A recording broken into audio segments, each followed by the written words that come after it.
Waalaikumsalam Waalaikumsalam. warahmatullahi wabarakatuh. Waalaikumsalam.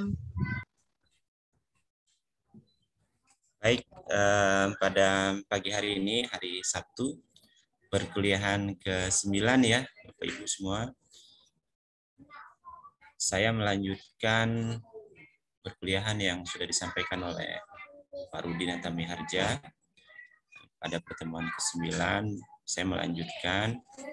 Izin Bapak Ibu semua memperkenalkan, mudah-mudahan dapat melihat wajah-wajah Bapak Ibu semua. Saya nampaknya sangat asing ya. Apa saya yang kurang pergaulan atau seperti apa?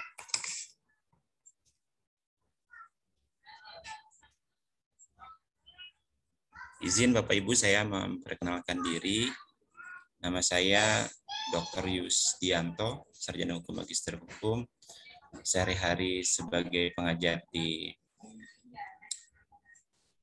Fakultas Hukum di bagian Hukum Tata Negara, yang hari ini saya dimandatkan oleh teman-teman semua sebagai Ketua Bagian Kabak di Hukum Tata Negara. Mudah-mudahan pertemuan pertama ini menjadi pertemuan yang lebih baik untuk kita sama-sama belajar terkait dengan filsafat dan filsafat hukum ya. Baik, saya melihat materi di Piklas dan Pak Rudi sudah banyak saya kira menyampaikan. Saya coba untuk lebih masuk kepada, kalau kemarin Pak Rudi banyak bicara mengenai filsafat, tentu saya akan banyak bicara mengenai filsafat. Ilmu lebih utama, lebih khusus itu bicara mengenai filsafat hukum. Mengenai materi filsafat hari ini, saya sudah masukkan di Piklas, Bapak Ibu semua, dan bisa Bapak Ibu download di Piklas untuk dilihat materi yang akan saya sampaikan kepada Bapak Ibu semua. Dan saya mengingatkan, ini ketua kelasnya Pak Dharma ya?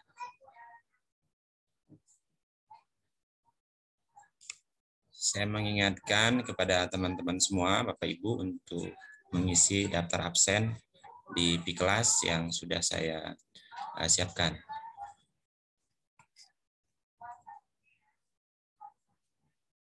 Sebelum dimulai, ada pertanyaan Bapak Ibu semua?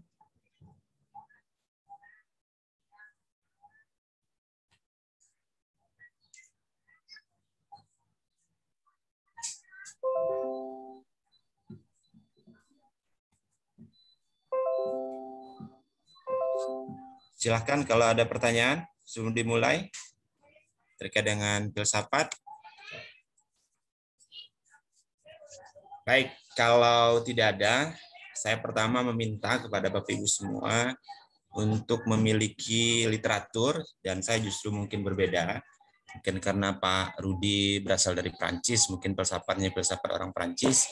Saya karena banyak di Bandung, jadi saya menggunakan filsafat orang Indonesia. Nah, saya meminta kepada Bapak Ibu semua untuk memiliki bukunya Roscoffon. Ya, bukunya Roscoffon tentang ini, pengantar filsafat hukum.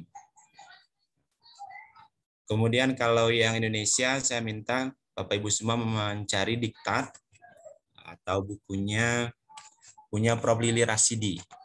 Punya Prof. Lili Rasidi, guru besar hukum, guru besar filsafat di Universitas Pajajaran. Nah, kalau literatur, mudah-mudahan, kalau misalkan Bapak Ibu kesulitan, tapi kalau bukunya Roscoffon, saya kira di lapak online cukup banyak sekali, ya bisa Bapak Ibu miliki. Saya nanti kita banyak mengupas bukunya Roscoffon terkait dengan pengantar filsafat hukum. Materi ini sama dengan yang saya sampaikan kepada angkatan sebelumnya di pengantar filsafat di yang angkatan di atas kalian.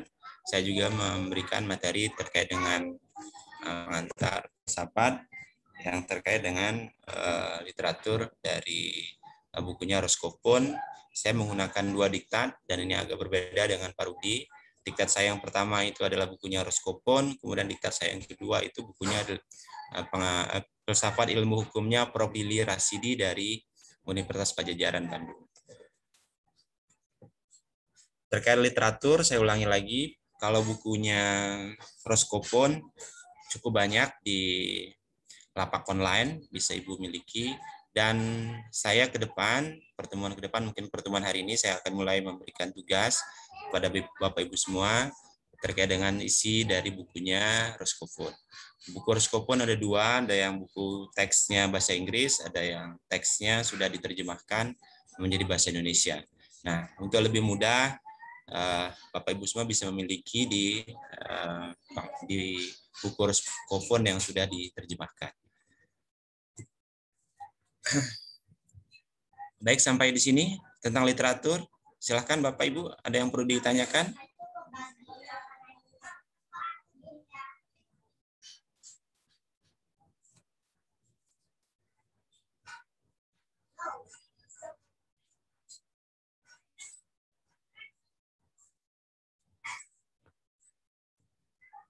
Silahkan kalau ada yang ditanyakan tentang literatur.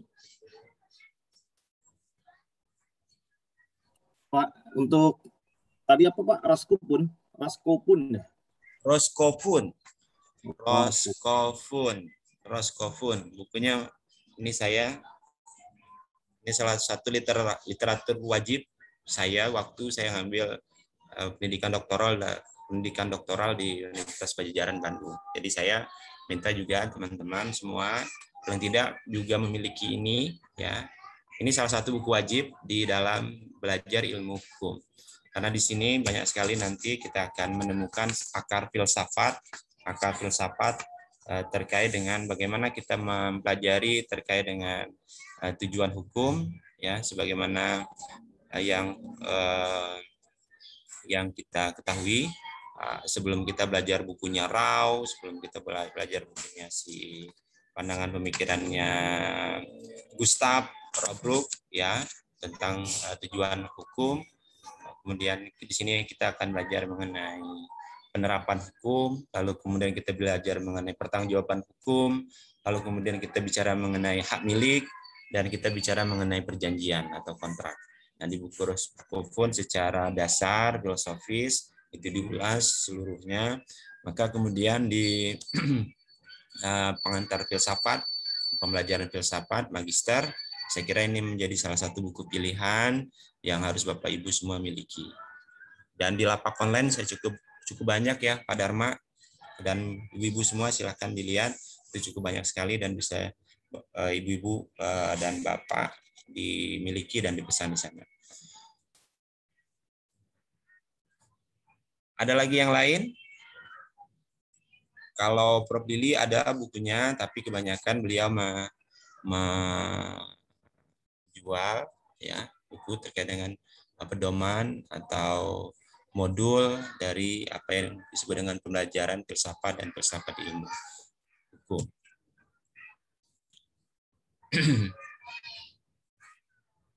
Silahkan kalau ada yang bertanya.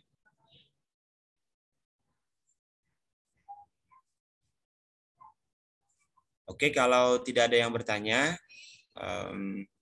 saya akan coba menghantarkan dan saya akan coba untuk berdiskusi dengan teman-teman semua, karena saya kira teman-teman sudah, Bapak Ibu semua sudah belajar pengantar filsafat ya yang sudah dihantarkan oleh Pak Rudi sampai kepada pertemuan ke-7, lalu kemarin di pertemuan ke-8 Pak Rudi sudah memberikan ujian tengah semester kepada Bapak Ibu semua, dan di pertemuan ke-9 saya akan banyak untuk kembali mengulas dan kembali menyampaikan pokok-pokok terkait dengan pembelajaran filsafat dan filsafat ilmu hukum. Tadi saya sudah sampaikan, silahkan kalau terkait dengan materi saya, kalau mau dimiliki dan dilihat, itu bisa di-download di Piklas, yang itu sudah saya upload di Piklas. Baik, saya akan mulai. Mudah-mudahan sudah ada di link akun Bapak Ibu semua.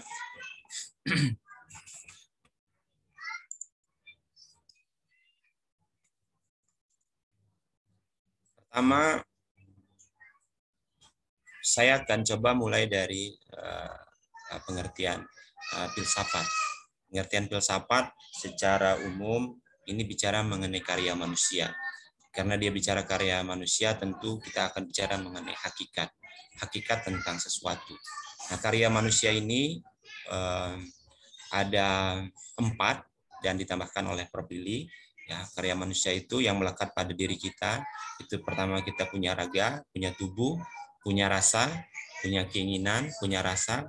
Kita punya rasa, selalu kita tahu ini yang selalu melekat di manusia itu tentang kepekaan. Kepekaan itu apakah suasananya dingin, suasananya panas, suasananya gersang, apakah mata kuliah ini menarik atau tidak, ataukah kemudian lawan jenis bertemu dengan lawan jenis Anda kemudian tertarik, menimbulkan simpati atau seperti apa. Ini adalah rasa.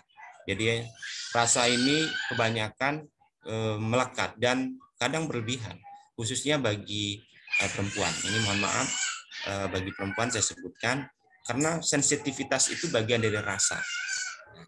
Begitu juga laki-laki punya rasa yang bisa langsung diungkapkan.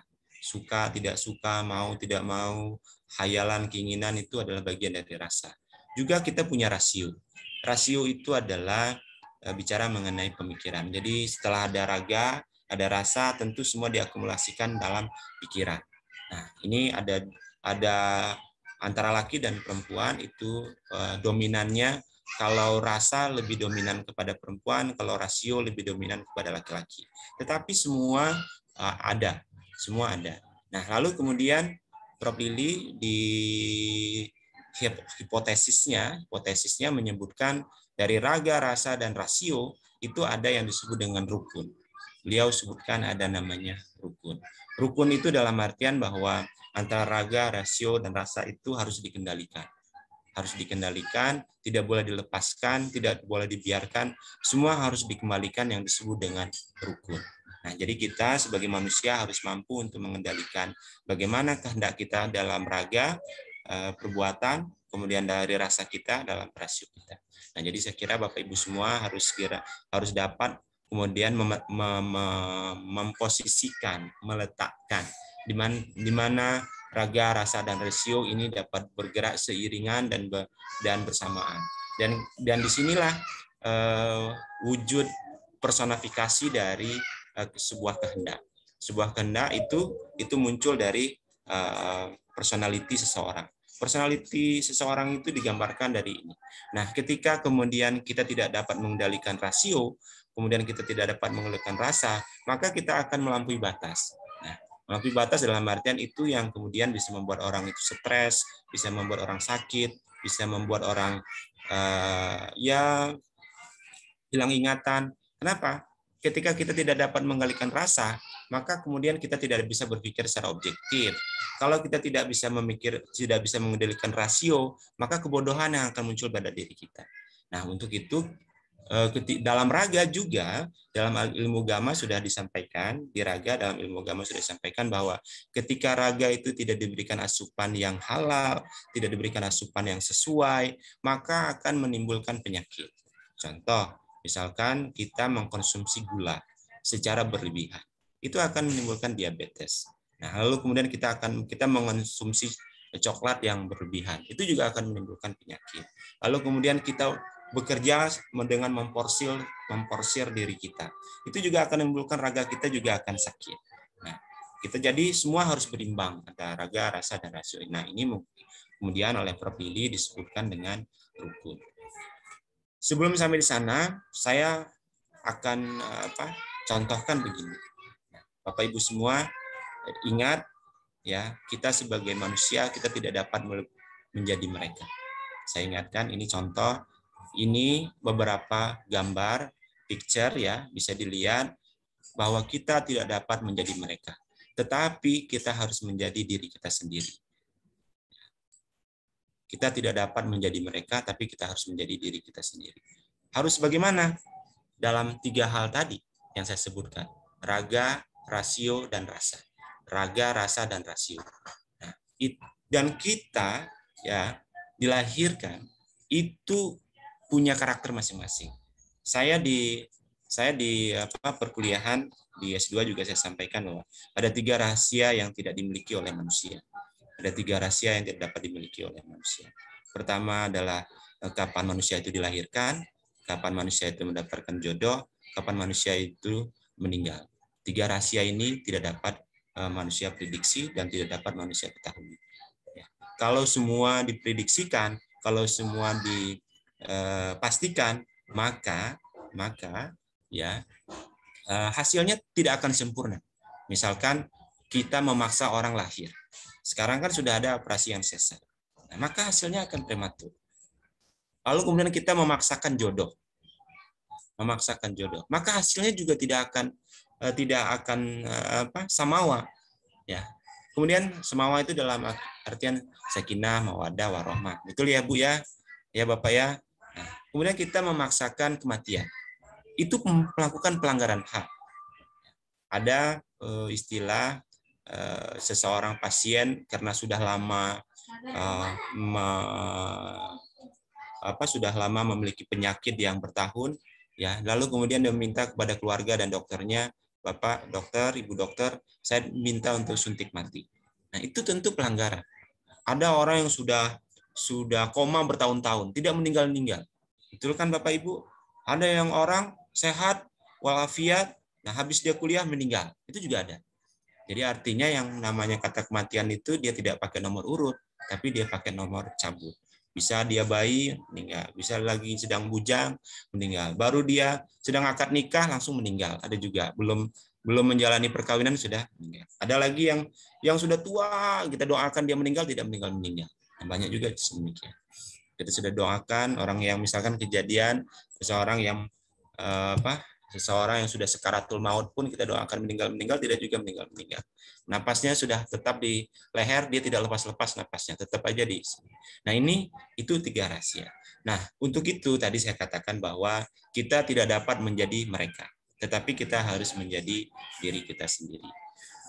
Kemudian di materi yang saya sampaikan tadi adalah saya juga menyampaikan beberapa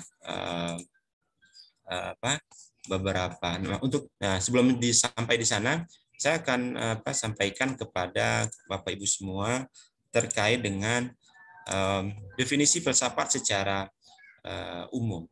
Saya mengambil beberapa pandangan pengantar filsafat menurut Prof. Muchtar. Prof. Muchtar di dalam perkuliahan di Unpad itu selalu mengatakan bahwa filsafat itu bicara mengenai terkait dengan dasar sedalamnya dari sesuatu itu. Jadi inti dasar sedalam-dalamnya itu bicara mengenai.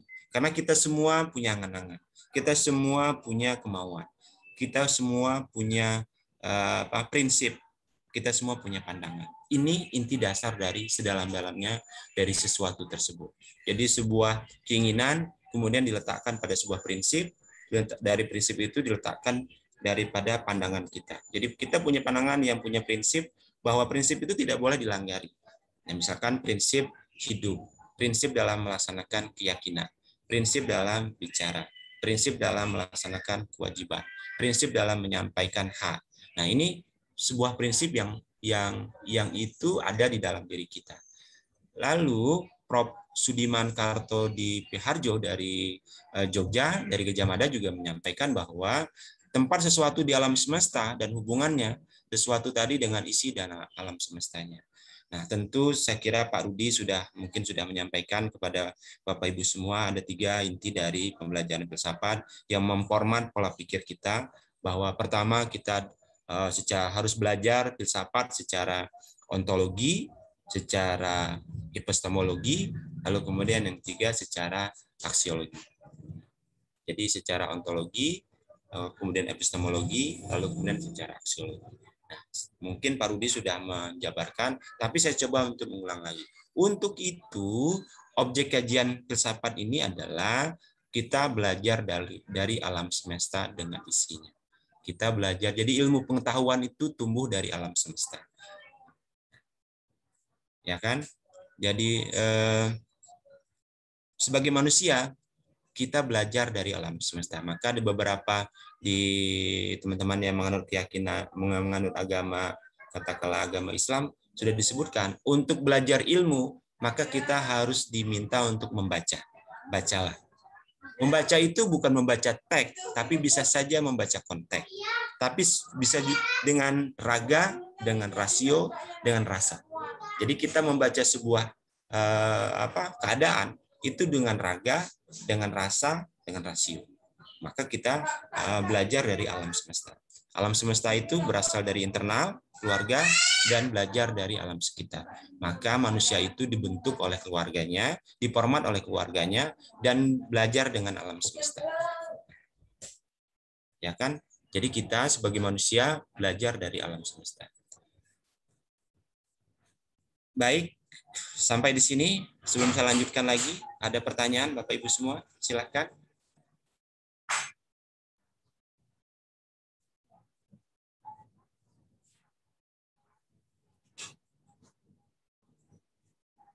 Nah, ini saya contohkan buah pikiran dari manusia.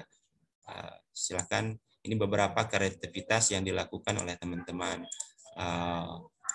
mahasiswa yang saya bimbing waktu itu.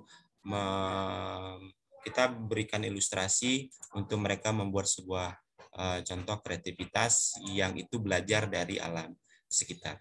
Ini contohnya seperti ini.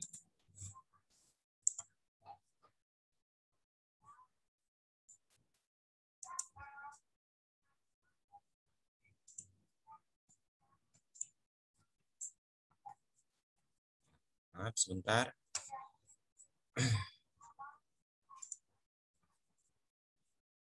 Saya akan sampaikan beberapa contoh.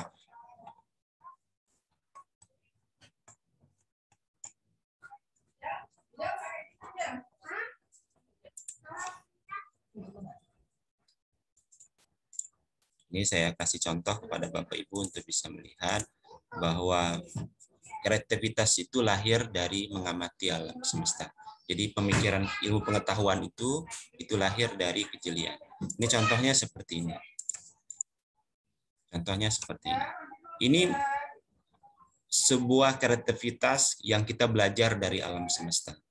Sederhana tetapi bernilai tinggi. Estetikanya tinggi. Dan ini mahal. Dan produk hasilnya mahal. Karena dia lahir dari kreativitas mahasiswa. Anda bisa, kita sederhana saja melihat antara pasar tradisional dan pasar modern. Pasar modern itu lebih mahal ketimbang pasar tradisional. Padahal makanannya makanan tradisional. Makanan tradisional dijual di pasar modern, maka harganya mahal. Kenapa? Apa yang membuatnya mahal? Karena yang membuat mahal itu bungkusnya. Yang membuat mahal itu tempatnya. Tapi produknya sama. Kemasannya yang berbeda. Kemasan itu yang membuatnya mahal. Silahkan contoh Bapak Ibu ketika minum air putih saja di hotel dengan minum air putih di warung kaki lima. Yang satu harganya 1.500, yang satu harganya 150.000. Nah, Anda bayangkan nolnya menggelinding berapa tuh namanya. Itu karena kreativitas yang lahir karena kita belajar dari alam semesta. Nah, ini contoh juga. Ini contoh sederhana. Contoh sederhana. Kita belajar dari alam semesta. Ini beberapa contoh saja. Jadi agak berbeda. Lalu kemudian contohnya begini. Contohnya begini. Ini apa? Jadi dengan pandangan pemikiran kita bisa menciptakan sebuah produk. Nah, ini berangkat dari pandangan filsafat. Filsafat itu adalah bagaimana kita mengolah pemikiran kita. Pertama dari ini raga kita, kemudian dari rasio kita, kemudian dari rasa kita. Sama dengan misalkan Bapak Ibu, khususnya ibu-ibu nih, dalam mengolah makanan. Ada menu yang bisa dibuat lebih enak, rasanya lebih banyak ke gurihnya, lebih banyak kepada rasa yang manisnya, semua bisa diolah. Jadi sebuah menu misalkan yang biasa itu menjadi luar biasa. Ini contoh. Saya berikan contoh hal-hal yang itu berangkat dari buah pikiran filsafat. Contoh buah pikiran filsafat.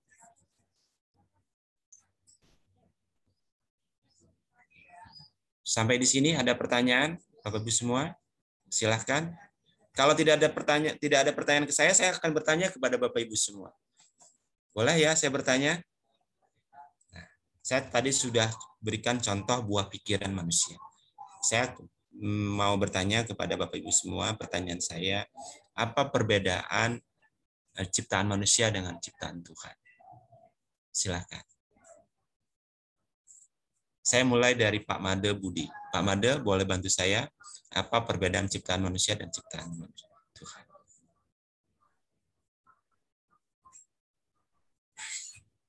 Baik, Pak.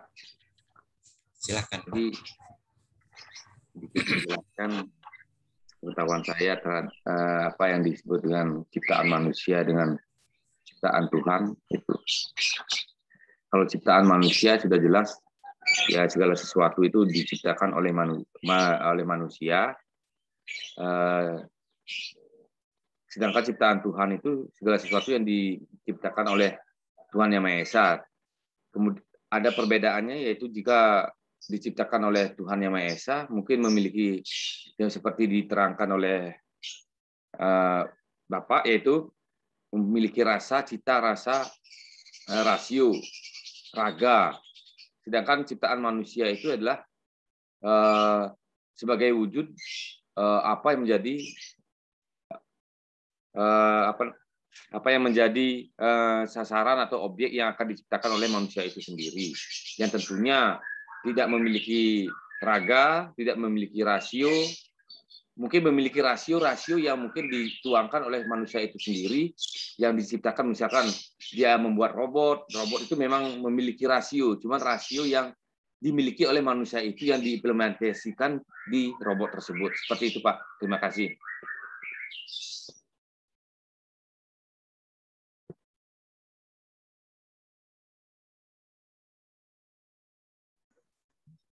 Pak, belum di-unmute, Pak. Oke. Unmute, Pak.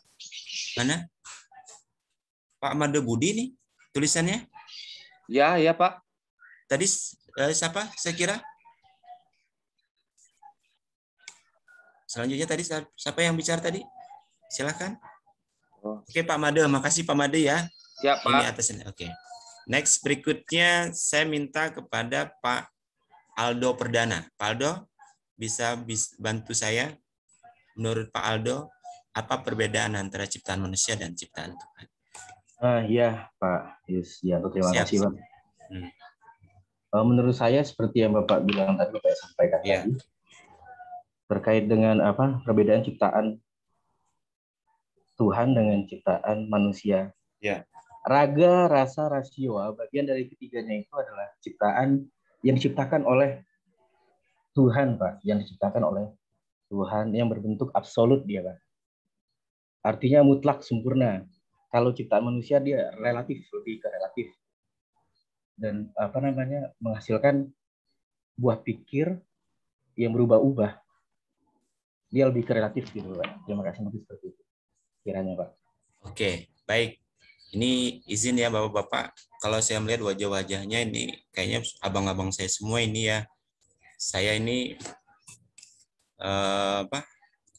masih saya lihat memang ini, maaf ya Bapak Ibu semua, ini seperti Bapak dan abang-abang saya betul ya. Kemudian dan nampaknya profesinya berbeda-beda ini ya. Oke, next berikutnya saya minta abang saya Pak Aminuddin ini. Silakan Bang. Iya, Pak. Kalau menurut saya gini, Pak. Kalau ciptaan Tuhan itu tidak terbatas, tidak ada batasnya. Oke. Kalau ciptaan manusia, dia berbatas, Pak. Itu aja sih, Pak, kalau menurut saya, Pak. Saya kira begini Pak Aminuddin, kalau dia berbatas dan tanpa batas, justru ciptaan manusia juga sudah tanpa batas. Bapak pernah nggak ngebayangan teknologi handphone hari ini? Zoom kita hari ini sudah tanpa batas, Pak. Kita sudah bisa melakukan kuliah bersama di 5 benua, Pak. Kita sudah pernah coba Zoom 5 benua. Itu sudah tanpa batas. Kita sudah lintas waktu dan menggunakan teknologi. Dan sekarang kalau bisa silahkan di googling, di Cina itu mereka sudah menciptakan matahari, Pak. sudah buat matahari. Nah, itu sebagai perbandingan saja. Jadi pemikiran manusia itu punya daya luar biasa. Teknologi yang kita nikmati hari ini merupakan buah pikiran manusia. Era kita, Pak, belum ada teknologi yang secepat ini. Kita hanya bicara mengenai era modernisasi dan era demokratisasi. Era digitalisasi itu era muncul di era 90-an, era tahun 2000. Kita masih memprediksi tahun 2000 itu adalah era globalisasi dan modernisasi. Tetapi faktanya era sekarang itu adalah era digitalisasi. Pandemi ini ya, selain punya dampak negatif, tentu punya dampak positif. Kita menggeser beberapa perilaku manusia. Ada banyak dampak negatif. Mungkin Tuhan mengingatkan manusia jorok di muka bumi, maka manusia disuruh pulang ke rumah. Manusia itu sudah lupa rumahnya di mana. Maka dikasih sedikit virus supaya dia pulang ke rumah. Itu contoh saja. Nah, oke ya, itu sebagai gambaran, Pak. Jadi saya tidak membantah, tapi saya juga kita perlu membandingkan bahwa ternyata ciptaan manusia juga lebih luar biasa hasilnya. Oke, yang lain, ibu-ibu ini saya mulai dari ibu siapa ya? Oh, bentar. Pak Angga Cipta, silakan Pak Angga. Pak Angga punya pandangan, Pak Angga? Kalau menurut saya sih Pak, kalau karya dari karya manusia itu merupakan sesuatu hasil dari Tuhan. Sementara kalau untuk karya Tuhan itu tidak bisa diciptakan oleh manusia. Seperti itu. Jadi kayak contohnya seperti kalau ciptaan dari Tuhan seperti raga, rasa, dan rasio tadi. Nah, jadi kalau untuk yang ciptaan Tuhan, ciptaan manusia itu hasil dari ciptaan Tuhan, gitu Pak. Oke, Pak Angga, baik, bagus juga ininya ilustrasinya. Oke, selanjutnya Ibu Sabrina, silakan Ibu. Ada pandangan yang berbeda? Ya, baik Pak, terima kasih. Kalau menurut pribadi saya, karya dari ciptaan Tuhan itu bentuknya itu sempurna ya Pak, dalam artian dia sudah melewati berbagai proses, tahapan-tahapan yang ketika dia sudah diciptakan, dia tidak akan berhenti di satu titik. Misal seperti ciptaan Tuhan itu adalah salah satu contohnya adalah manusia. Manusia itu kan terus dia akan berkembang melewati proses dan tahapan dan fase-fase. Sedangkan kalau ciptaan dari manusia itu sifatnya mungkin seperti stuck, seperti misal dia sama memiliki proses atau tahapan-tahapan dalam proses penciptaannya, tapi tidak bisa melakukan perkembangan yang dia akan seperti menciptakan handphone, dia terus akan berkembang, tetapi perkembangannya itu tidak akan mungkin yang sampai berkembang terlalu pesat gitu Pak, seperti itu. Mungkin hanya sebatas yang diciptakan berdasarkan keinginan dari penciptanya. Sedangkan kalau Tuhan menciptakan sesuatu, dia akan terus tumbuh dan memang akan berdampak dan dapat dirasakan oleh orang banyak, seperti itu Pak. Oke, baik Ibu Sabrina ya yang sudah menyampaikan. Oke, berikutnya, nah Ibu Dina Sapitri. Ibu Dina, ada pandangan Ibu? Silahkan. Izin Bapak, kalau menurut saya, ciptaan manusia itu adalah hasil pikirannya. Hasil daya pikir manusia sendiri dengan melihat alam sekitar, dengan mempelajari ilmu pengetahuan yang ada, dia menggunakan pikirannya untuk membentuk suatu hal yang baru. Nah, tapi sedangkan untuk ciptaan Tuhan, itu adalah ciptaan yang memang sampai kapanpun saya rasa tidak akan bisa dilakukan oleh manusia. Walaupun mungkin bisa, tapi hanya menyerupai, tidak akan sesempurna dengan ciptaan Tuhan. Demikian, Pak. Baik, ini Bu Sapitri bicara mengenai kesempurnaan. Ciptaan manusia juga banyak yang sempurna kok, Bu. Misal seperti teknologi. Teknologi ini sebuah ciptaan maha sempurna oleh manusia. Oke, next berikutnya saya coba minta yang lain juga supaya. Nah, Pak Muhsinun, Bapak punya pandangan yang lain, Pak? Iya, Pak. Terima kasih, Pak. Ya. Kalau dari menurut saya pribadi, Pak, mengenai karya manusia sendiri itu tidak luput dari anugerah Tuhan. Memang segala sesuatunya bersumber dari Tuhan. Siap. Nah, di sini siap. Terus Tuhan itu memberikan akal kepada kita untuk menciptakan sesuatu.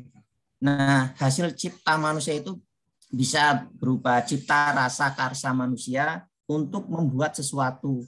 Nah, di sini apa yang diciptakan manusia itu memang betul, Pak. Mungkin ada kategori terbatas, terbatas tidak terbatas. Kemudian bisa dimanfaatkan oleh banyak orang atau sedikit orang. Nah, namun hasil cipta karsa manusia sendiri itu sebenarnya dari sebatas kemampuan manusia itu sendiri. Sedangkan kalau dari ciptaan Tuhan itu segala sesuatunya dapat dirasakan oleh seluruh manusia. Contoh misalkan, Pak, manusia hanya bisa menciptakan, misalkan saya seorang seniman misalkan, hanya menciptakan suatu karya seni yang dapat dinikmati oleh sebagian kecil kelompok yang suka seni. Sedangkan misalkan ciptaan Tuhan, misalkan di alam ini, misalkan seperti udara, itu dapat dimanfaatkan oleh seluruh banyak orang. Jadi mungkin tadi kita kembali ke yang disampaikan oleh rekan-rekan di awal, mungkin memang ciptaan manusia itu bisa terbatas atau tidak terbatas oleh kelompok tertentu, kemudian bisa dimanfaatkan oleh banyak atau sedikit orang, Pak. Nah, itu disesuaikan dengan dari orang itu yang selaku siapa penciptanya, gitu, Pak. Tapi kalau untuk dari Tuhan itu secara keseluruhan itu mampu menopang seluruh apa yang diharapkan oleh manusia. Kira-kira seperti itu, Pak. Terima kasih, Pak. Baik. Satu lagi ya. Nah, ini saya kenal nih, Pak Japrianto. Ini kalau tidak salah aktivis Fakultas Hukum yang dulu badannya kurus sekali. Ini sekarang udah seperti orang hebat nih. Silahkan Pak Japri. Ini kalau tidak salah saya dulu pernah sering berdiskusi sama beliau. Silahkan Pak Japri. Terima kasih Pak. Mohon izin Pak, saya Japrianto. Maaf agak terlambat Pak. Tidak apa-apa Pak. Mata kuliah ini. Siapa? Izin Pak, boleh silakan. Kita topik ini Pak, apa Pak kira-kira izin Pak? Baik, saya akan ulangi. Tadi saya sudah menghantarkan terkait dengan apa yang disebut dengan filsafat. Filsafat ini kan adalah, tadi semua sudah saya sampaikan, adalah cara pandang, cara berpikir kita tentang sesuatu yang sedalam-dalamnya. Nah, kemudian saya sudah memberikan sebuah ilustrasi beberapa hasil kreativitas manusia. Hasil kreativitas manusia yang berangkat dari pandangan dan pemikiran manusia. Di manusia itu berangkat dari 3 hal, Pak Japri. Pertama itu adalah rasio, ya, raga, ya, dan rasa. Untuk mengendalikan ketiga hal ini, maka oleh Prof. Lili bahwa semua ini harus rukun. Prof. Lili mengatakan raga, rasio, rasa ini dikendalikan oleh sebuah kerukunan. Semua harus diharmonikan. Semua harus dikendalikan. Kalau tidak kendalikan, misalkan raga. Ya, misalkan raga. Raga itu harus diberikan asupan yang halal. Anda, Bapak Ibu semua bayangkan, kalau misalkan anak-anak kita berikan asupan yang haram. Maka ini silahkan dipikirkan, silahkan diresapi beberapa rezeki kita yang berangkat dari hal yang haram itu punya dampak bagi keluarga kita. Ini saya beri bandingkan saja.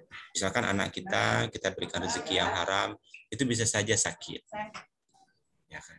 Bisa saja bandel, ngeyel. Kemudian lebih parah lagi, keluarga kita tidak akan rukun karena berangkat dari rezeki yang haram. Bandingkan dengan, misalkan begini, saya contohkan lagi. Ketika kita mendapatkan, bapak kita kan seorang petani, mendapatkan rezeki dari keringatnya. Makan uang 1.000 itu rasanya sulit betul, karena dia berangkat dari keringat kita. Kita bandingkan saja yang uang 1.000 itu berangkat dari hasil bohongin orang. 1.000 itu bablas saja, seperti kita main judi. Udahlah, emang dapatnya anak, kita judikan saja. Tapi kalau uangnya dapat dari halal, kita nggak mau melakukan membuang uang itu secara percuma-cuma. Kita belanja saja, kita berpikir seperti prinsip ibu-ibu ini. Kalau belanja uangnya dapat suaminya ojol, misalkan, ini maaf ya Bu, bukan saya bilang bahwa suami ibu ojol, bukan. Atau saya menggunakan cara pandang job description, bukan. Jadi misalkan suami ibu bekerja susah payah gitu dengan keringatnya, banting dan tulangnya, banting tulang ya, bukan tulang yang dibanting, bukan, banting tulang, lalu dengan jerih payah yang luar biasa. Bapak ibu itu pasti keluar duit itu kayaknya seret betul. 1.000 aja nggak mungkin mau dikeluarkan, karena membayangkan suaminya begitu sulit bercari uang. Gitu. Kalau besok lusa suaminya nggak bisa bekerja lagi, seperti apa?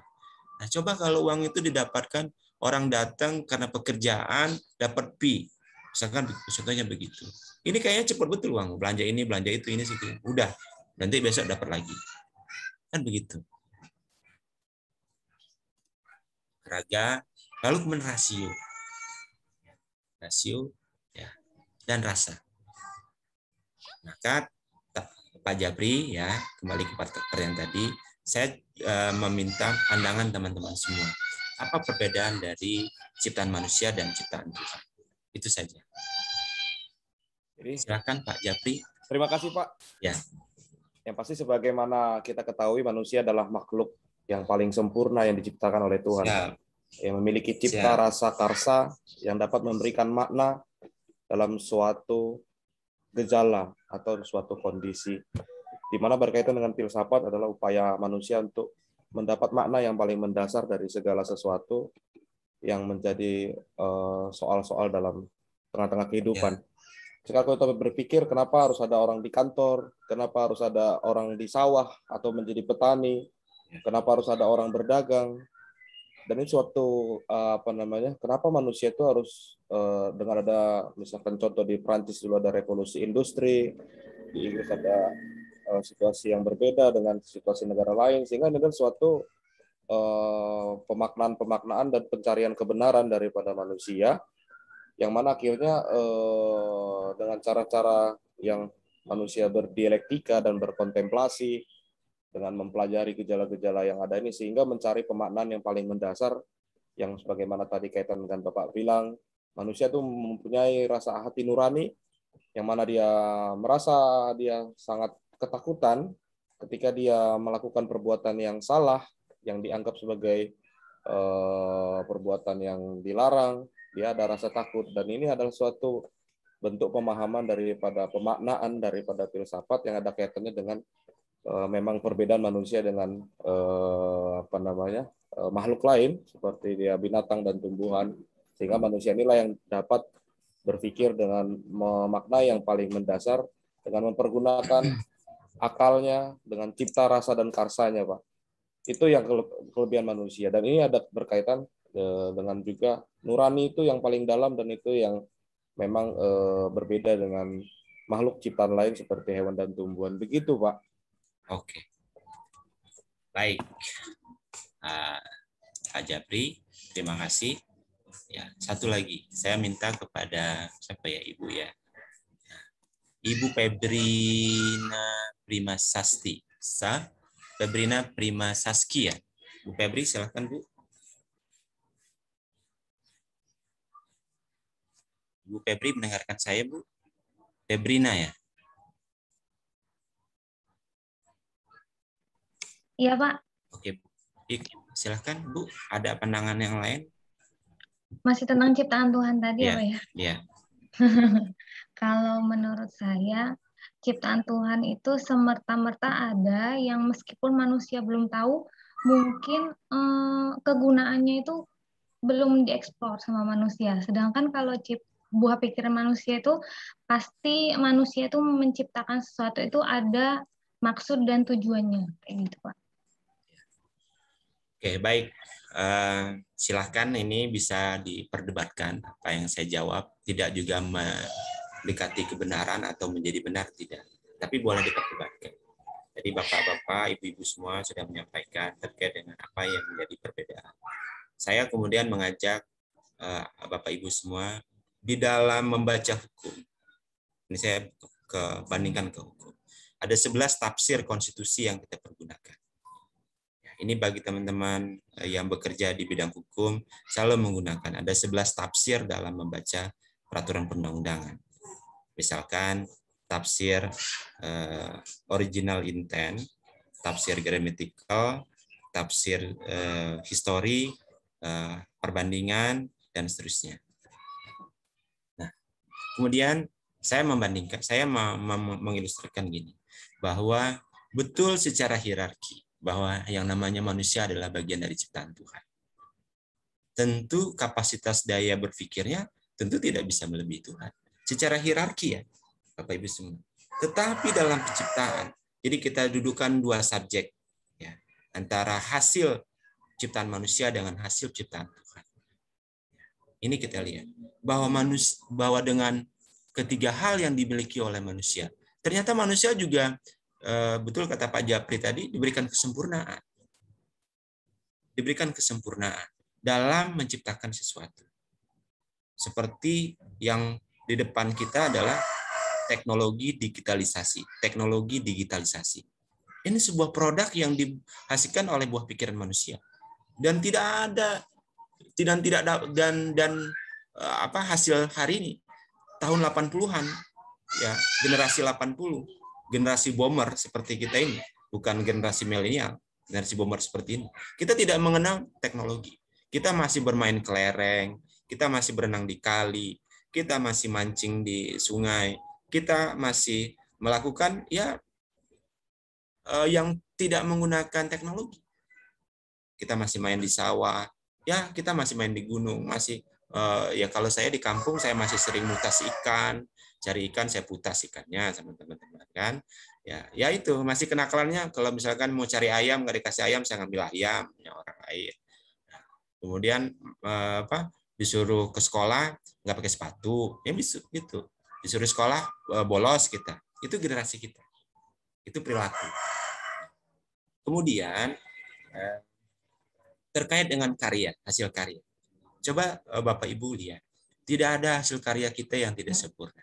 Kesempurnaan kita itu selalu mengikuti buah pikir manusia. Ya kan? Kesempurnaan itu selalu mengikuti buah pikiran manusia. Maka oleh Prof. Mahfud disebut dengan determinasi. Betul ya Pak Japri ya? Oleh Prof. Mahfud disebut dengan determinasi. Determinasi ini adalah kecenderungan. Manusia ini kecenderungannya menuju kesempurnaan. Selalu kita mencari yang baik. Tidak ada yang baik. Nah, coba Bapak Ibu lihat. Setiap produk manusia selalu dikatakan, ini merupakan langkah maju. Ada produk lagi disebutkan, ini merupakan langkah maju. Ada produk lagi disebutkan, ini merupakan langkah maju. Selalu begitu. Kita tidak pernah bilang bahwa produk yang kita buat ini merupakan langkah mundur kita. Tidak ada kan, Bapak Ibu semua? Tidak ada. Tetapi sebuah prestasi kinerja, itu yang ada disebut bahwa hari ini Bapak Ibu gagal, besok Bapak Ibu harus meningkatkan kinerjanya. Itu kalau penilaian kinerja. Kenapa? Manusia ini kan kadang dia sehat, kadang dia sakit. Lalu kemudian manusia ini kan kadang dia ada siang, ada malam. Lalu kemudian ada senang, ada mood, ada bad mood, suka dan tidak happy dan tidak happy. Banyak lagi. Lalu kemudian kita tidak pernah membayangkan kalau kita sudah di usia senja, usia menua. Ya, setuju ya Bapak Ibu semua ya. Kita tidak pernah berpikir bahwa kita hari ini sudah di step usia kita menua. Nah, ini perjalanan waktu. Maka saya di perkuliahan selalu mengatakan bahwa kita tidak sedang mengejar waktu, tapi kita sedang dikejar oleh waktu. Coba Bapak Ibu bayangkan pikirkan secara filsafat yang saya katakan. Kita tidak sedang mengejar waktu. Oh, nanti jam 12 saya mau ke sini, nanti jam 1 saya mau ke sini. Saya besok perkaranya adalah ini. Saya menangani kasus pembunuhan ini, saya menangani kasus korupsi ini. Nah, kita selalu berpikir kita mengejar waktu. Karena agenda itu bagian dari waktu. Tetapi keliru Bapak Ibu semua. Kita tidak mengejar waktu, tapi kitalah yang dikejar oleh waktu. Karena waktu tidak mundur ke belakang, tapi waktu selalu berputar di porosnya. Nah, dan kita tidak pernah membayangkan bahwa saya sudah duduk di sini sekarang. Saya belajar S2 sekarang. Dan saya ketemu sama Bapak Ibu semua hari ini. Dan saya tidak pernah membayangkan itu. Pernah Pak Japri berpikir bahwa hari ini saya akan ketemu Pak Japri. Pernah nggak berpikir? Tidak pernah. Begitu juga jodoh yang saya sebutkan tadi. 3 rahasia yang tidak dimiliki oleh manusia. Jodoh itu bukan hanya mendapatkan pasangan, tidak. Dalam pertemuan itu juga bagian dari jodoh. Saya tidak pernah berpikir saya ketemu sama Pak Arinto. Saya tidak pernah berpikir ketemu Ibu Mita. Saya tidak pernah berpikir ketemu Pak Muhsinun. Saya tidak pernah berpikir ketemu Bu Sabrina, Bu Citra, Pak Michel, Pak Aminuddin. Tidak pernah berpikir. Tetapi waktu menemukan kita, Bapak Ibu semua. Nah, ini yang saya ajak Bapak Ibu semua berpikir secara filsafat. Mengapa demikian? Ya, ini saya belum masuk kepada jawaban tadi. Saya hanya melihat. Di dalam belajar hukum, hal pertama adalah cara pandang kita yang harus diformat. Kita tidak boleh berpikir secara normatif. Kita juga tidak boleh juga berpikir secara kepentingan, urgensi. Kita harus berpikir dengan menggunakan semua sudut pandang. Kita harus mengkombinasikan. Saya contohkan dalam hal pembentukan peraturan perundang-undangan. Ini saya contohkan. Ini saya contohkan gini. Ini Undang-Undang Perlindungan Anak. Dalam konteks kita belajar filsafat ya, Pak Japri ya, sama Bapak Ibu semua ya. Contohkan. Pandangan filsafat dalam sebuah undang-undang itu ada di materi menimbang sini. Ini maaf ya, saya kasih tahu. Poin A dan poin B. Ini pandangan filsafatnya. Dalam membaca sebuah filsafat, sebuah peraturan, itu berangkat dari konsideran pertama. Keinginan terkait dengan pembentukan regulasi perlindungan anak, itu pandangan filsafatnya di sini. Bahwa negara Kesatuan Republik Indonesia menjamin kesejahteraan tiap warga negara, termasuk perlindungan terhadap hak anak yang merupakan hak asasi manusia. Jadi hak anak domain dari hak asasi manusia. Kenapa demikian? Pasal 28 Undang-Undang Dasar jelas kalau bicara mengenai landasan yuridis. Secara filsafat, bagian anak itu merupakan anak itu dijamin hak asasinya. Hak anak itu bagian dari hak asasi yang tidak boleh dikurangi. Anak itu hak asasi yang tidak boleh dikurangi. Hak perlindungannya, hak penjaminannya, hak kesejahteraannya itu harus dijamin oleh orang tuanya dan negara. Maka ketika terjadi misalkan anak dipekerjakan di bawah umur, ya, sekalipun orang tuanya memerintahkan, itu nggak boleh. Nah, kamu harus kerja besok. Kita nggak bisa makan kalau kamu nggak kerja. Nggak boleh. Beberapa perkara kasus anak bekerja di bawah umur, ya ini tidak diperkenankan oleh regulasi. Ya. Kemudian yang kedua secara filsafat kita berpikirnya bahwa bicara hak anak itu bicara mengenai kelangsungan hidup, tumbuh berkembang. Ini contohnya lagi misalkan gini, terkait dengan pemenjaraan anak. Ini teman-teman Bapak Ibu yang bekerja di bidang hukum, pemenjaraan anak. Anak-anak nggak boleh dipenjara di tempat penjara dewasa. Gitu. Karena ini bicara mengenai kelangsungan anak-anak. Jangan sampai umurnya masih anak-anak, cara pandang, cara berpikirnya sudah jadi orang dewasa. Ini yang bahaya. Dia melebihi perkembangannya. Maka ketika kita melihat sesuatu, maka kita dudukkan dulu. Kita menangani sesuatu, kita lihat dulu. Sama ketika Bapak Ibu semua menjatuhkan sebuah pilihan. Harus dilihat semuanya. Jangan karena emosi, jangan karena faktor lain. Jangan. Harus lihat dulu. Ini seperti perkara anak.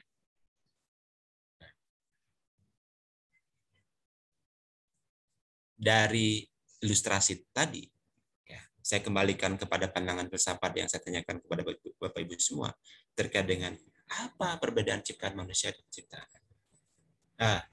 Apa ciptaan manusia dan ciptaan Tuhan? Mau tahu, Bapak Ibu semua? Ya. Tapi boleh diperdebatkan dan boleh ditanyakan dan boleh dipersoalkan. Tidak terima juga nggak apa-apa. Dibantah habis-habisan juga tidak apa-apa. Bapak Ibu marah-marah juga nggak apa-apa. Ini karena dalam rangka kita belajar filsafat. Perbedaan antara ciptaan manusia dan ciptaan Tuhan itu adalah ada pada sentuhan. Hanya itu saja. Tidak ada yang lain. Bisa diterima atau ada yang membantah. Perbedaan ciptaan manusia dan ciptaan Tuhan ada pada sentuhan. Manusia ini, Bapak Ibu mohon maaf ya, kalau tidak disentuh nggak jalan. Percaya nggak? Manusia ini kalau tidak disentuh tidak jalan.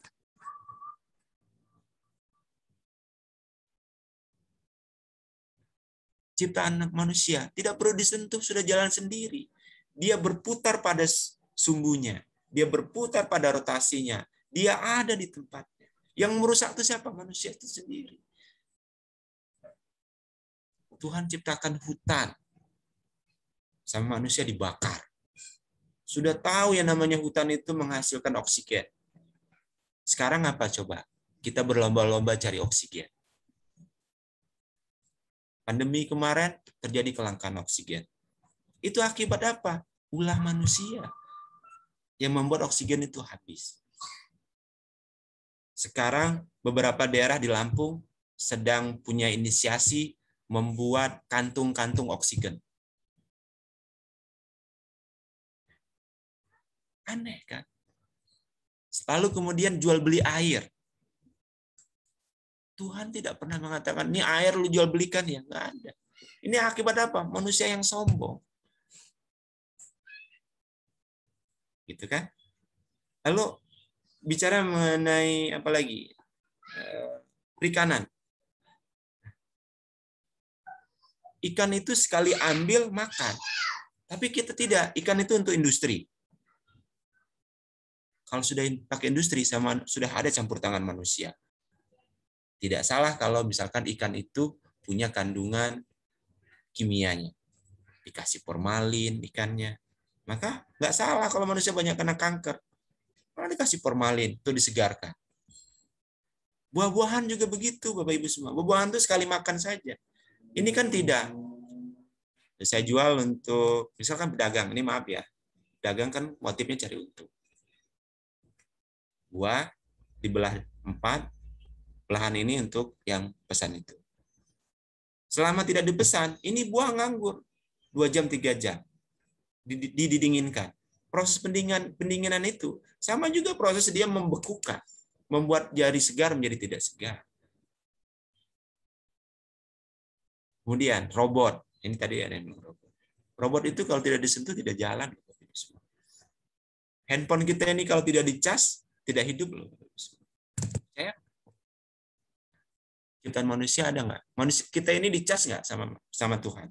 Dicas juga. Apa dicasnya? Disuruh tidur istirahat. Melampaui batas istirahat, tunggu waktu sakitnya. Ya kan? Setuju nggak? Melampaui batas kemampuan organ, raga, tunggu sakit. Anda memporsir tenaga Anda untuk bekerja. Pagi, siang, malam bekerja. Tidak ada stop, tidur hanya 2 jam 3 jam. Apa dampaknya? Sakit.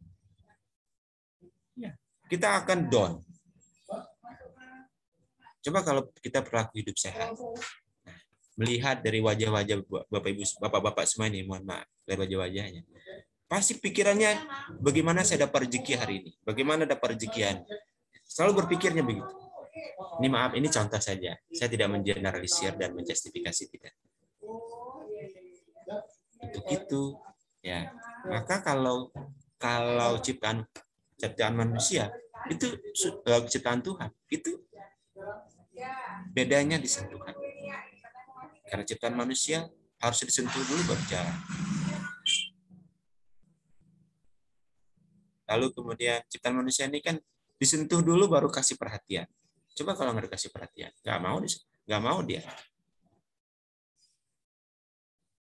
Bagaimana Pak Aminuddin? Jawaban saya perlu kita perdebatkan atau bagaimana? Atau Pak Aminuddin punya pendapat sendiri yang lain? Boleh juga. Ya Pak, masuk akal Pak. Ciptaan manusia kalau nggak disentuh nggak jalan, masuk akal Pak. Kalau nggak disentuh nggak juga berkembang Pak ya. Ibarat mobil macet Pak ya. Iya. Ibarat mobil tanpa baterai Pak ya. Iya. Bedanya kalau baterainya juga jenisnya beda-beda Pak. Ada baterai alkalin, ada baterai biasa. Coba kalau dia menggunakan baterai alkalin, cepat Pak ya. Macet juga tapi. Maka segala satunya nggak boleh diinjeksi Pak.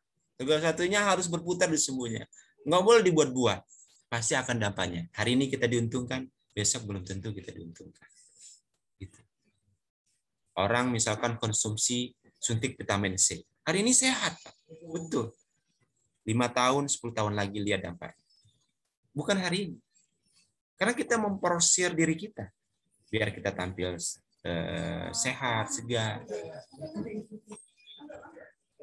Bagaimana Pak Arinto? Ada pendapat Pak dari apa yang saya sampaikan? Boleh Pak dibantah. Karena kita bicara filsafat kok Pak. Belajar filsafat. Nggak apa-apa. Baik, terima kasih.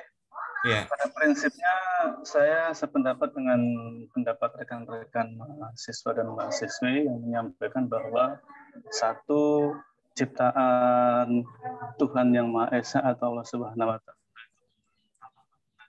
Kedua, ciptaan Tuhan yang Maha Esa itu memiliki kesempurnaan, sedangkan manusia tidak sempurna.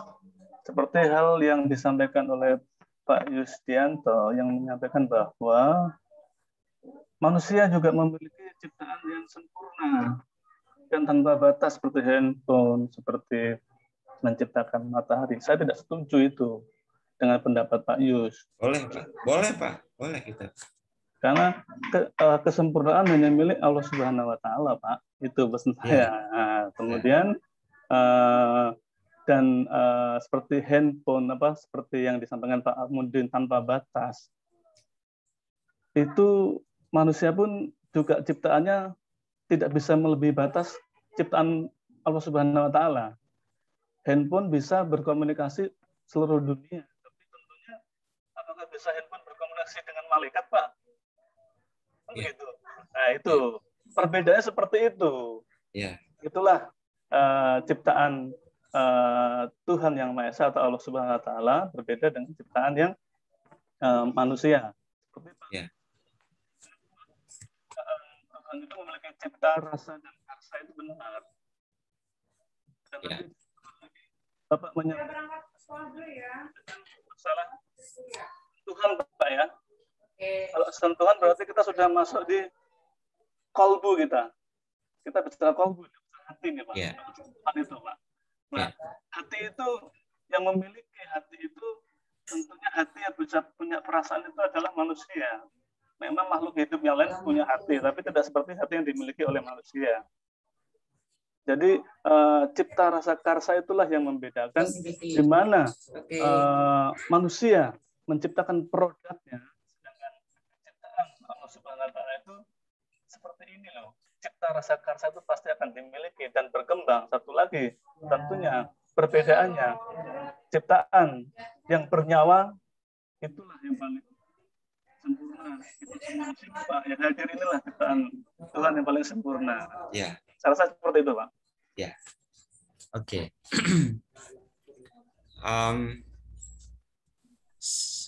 Apa yang disampaikan Pak Arinto, saya juga mengapresiasi karena sudah ditarik menjadi lebih dalam kepada pandangan yang lebih filosofis, Pak.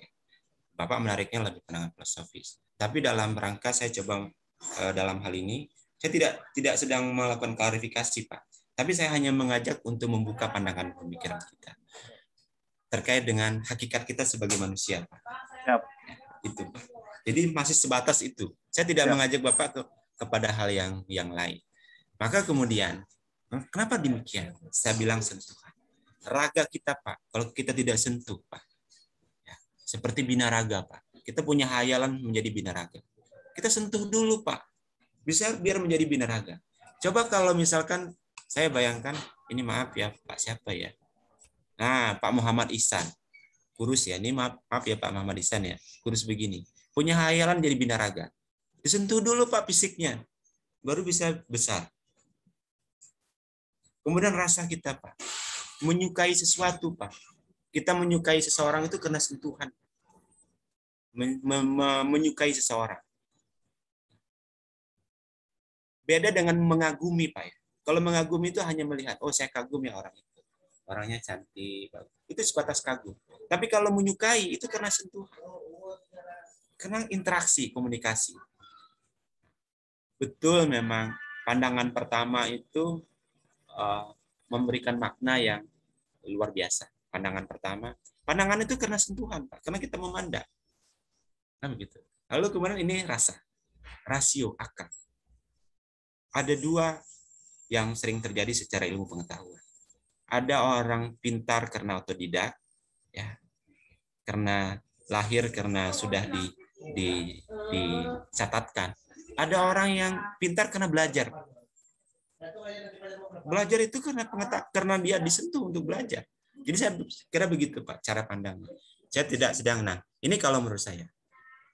Boleh, tapi saya juga menyetujui apa yang disebutkan Pak Arinto tadi.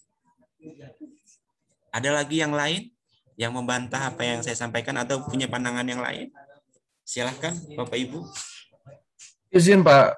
Silahkan Pak Wim.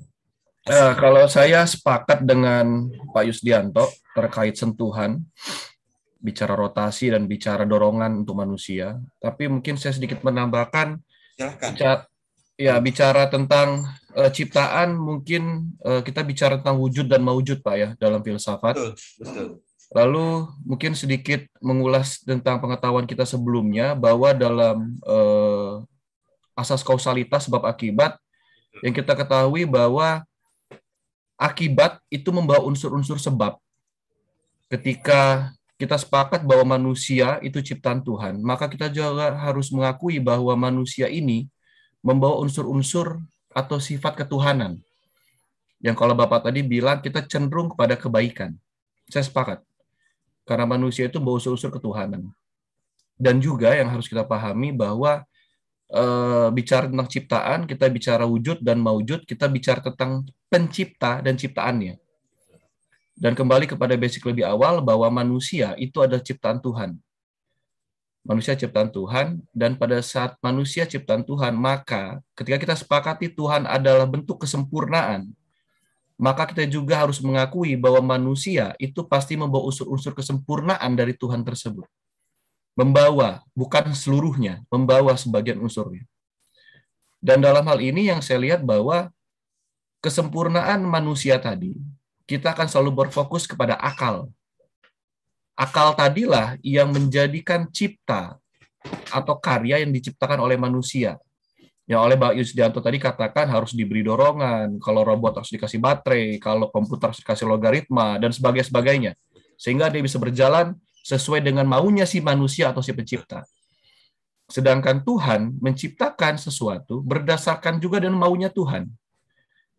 Maka kalau kita pengen dibilang runutannya adalah Tuhan menciptakan manusia, lalu Tuhan menitipkan akal di manusia.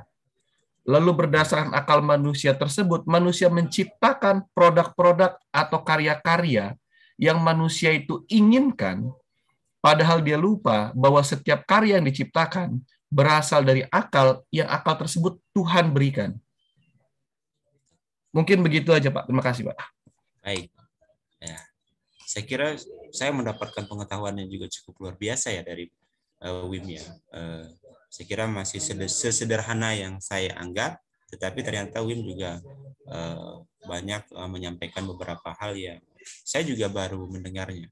Jadi saya kira ini merupakan sebuah transfer pengetahuan yang juga menurut saya ada sebab dan akibatnya juga. Tetapi kalau melanjutkan tadi, saya melanjutkan aja. Kenapa saya bilang sentuhan tadi? Ini salah satu alasan lagi yang muncul. Ciptaan manusia itu sekali berlangsung terus-menerus. Ciptaan manusia itu berlangsung terus-menerus. Maka itu yang kita sebut dengan update.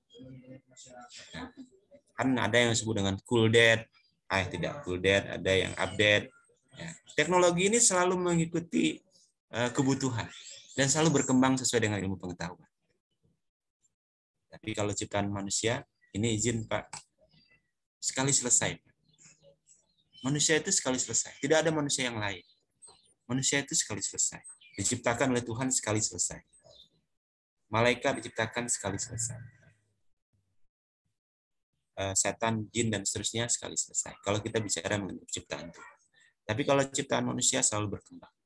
Selalu mengikuti kebutuhan manusia. Kejahatan. Maka kita belajar hukum. Belajar hukum sekarang ini juga sama, Pak. Kejahatan itu dulu berlakunya manual, Pak, kejahatan. Orang, misalkan begini, contoh kejahatan narkoba. Kejahatan narkoba itu jual beli, ya, manual. Sekarang jual belinya nggak melalui manual lagi, Pak. Dia bisa melalui ojol. Coba.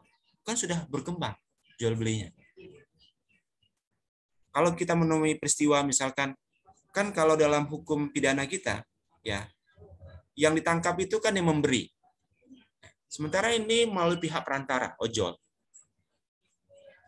Begitu. Lalu kemudian misalkan kan di dunia digital ini adanya banyak kejahatan yang tersembunyi. Kejahatan hoax, kemudian pornografi, kemudian finance, ya, yang sekarang sedang marak ya, pinjol, pinjaman online, finance, ya, lalu perjudian, gamer, dan seterusnya. Ini kejahatan yang tersembunyi di sini. Maka kembali sini saya katakan bahwa ciptaan manusia selalu mengikuti kepentingan manusia. Maka dia membutuhkan Tuhan.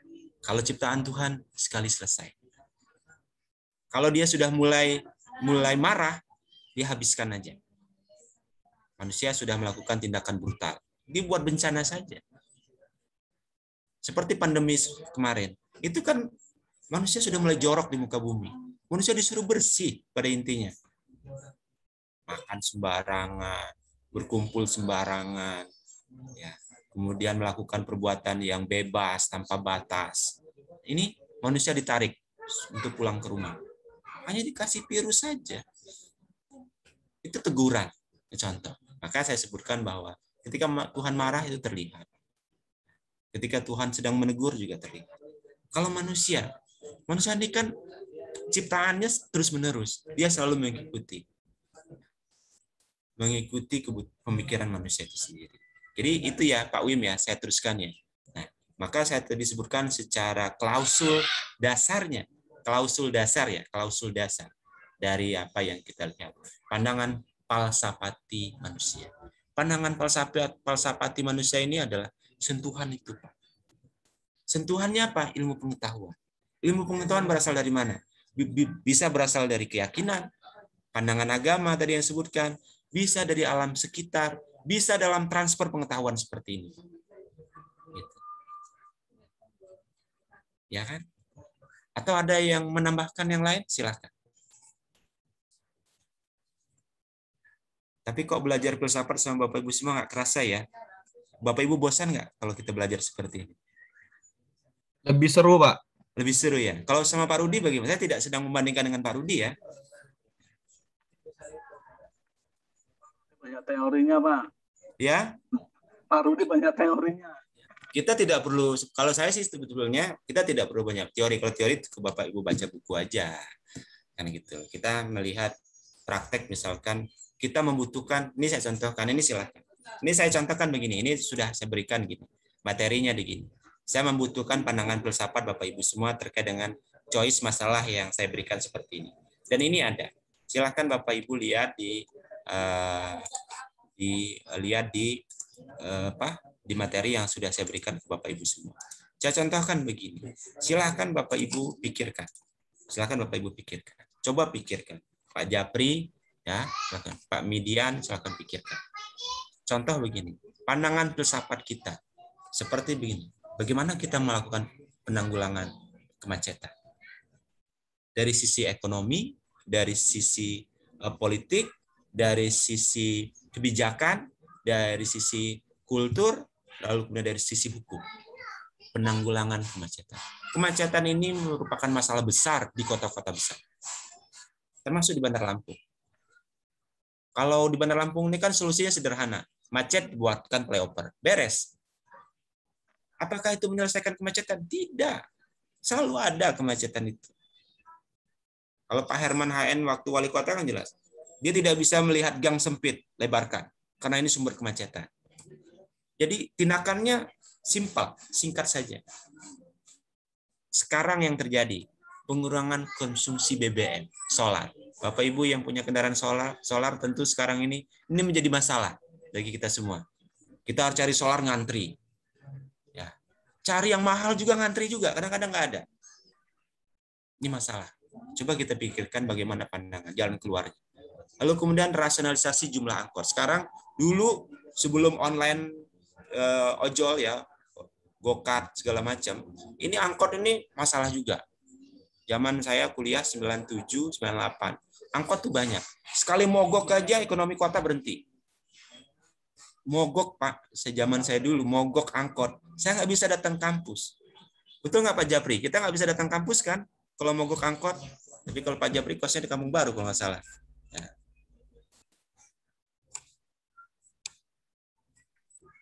Mogok angkot aja kita nggak bisa jalan Pak.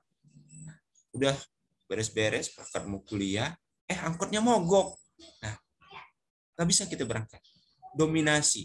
Ini yang disebut oleh Komisi Persaingan Usaha, bahwa ketika sebuah usaha itu dimonopoli, ini contoh Pak, PLN kita sekarang. PLN ini monopoli Pak. Patiin aja listriknya, habis kita dibuat. Ini monopoli. Jadi warga negara hanya boleh masuk pada pasokan energi. Tapi kalau jaringan itu punya PLN. Ini monopoli. Negara melakukan monopoli di usaha. Kalau dia patiin saja, misalkan saya ini ya, sedang punya masalah dengan Pak Aminuddin.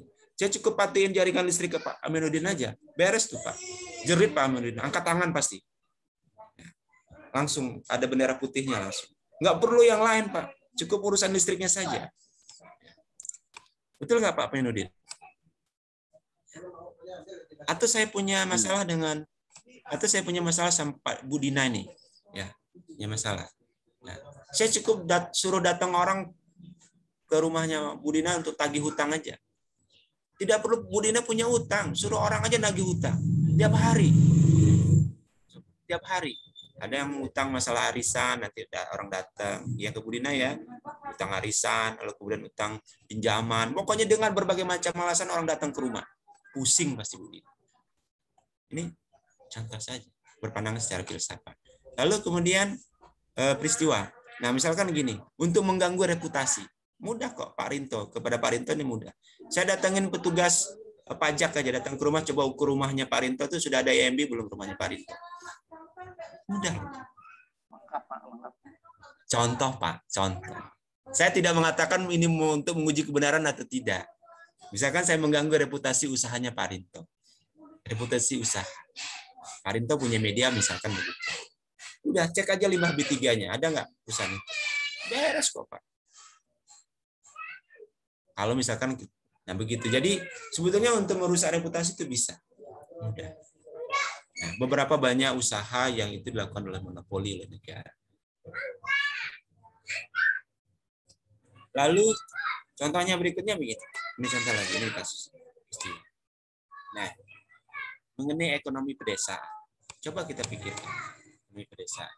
Maka ini yang kemudian lahirlah Undang-Undang nomor 5 tentang nomor 6 tahun 2014 tentang desa.